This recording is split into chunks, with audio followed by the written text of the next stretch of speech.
Sweet எடுத்துக்கோங்க. என்னடா தம்பி, பர்த்டேவா? இல்லைண்ணா, அதை விட சந்தோஷமான விஷயம். என்ன பெரிய கம்பெனியில் வேலை கிடைச்சிச்சா? இப்பதானா தெரியுது உனக்கு ஏன் இன்னும் கல்யாணம் ஆகலன்னு. எனக்கு 2வது குழந்தை பிறந்துருக்கு. 2வது குழந்தையா? உன்னை பார்த்தா வயசு பண்ண மாதிரியே தெரியலையாடா. COVID-1ல குழந்தை, COVID-2ல 2வது. லாக்டவுன்ல சும்மாவே இருக்கிறதுக்கு நான் என்ன உன்ன மாதிரி மொட்டை பயலா?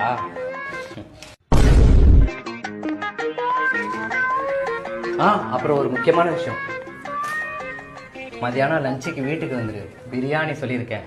நீ எல்லாம் அதுல தான் லெக் பீஸே பார்க்க முடியும்.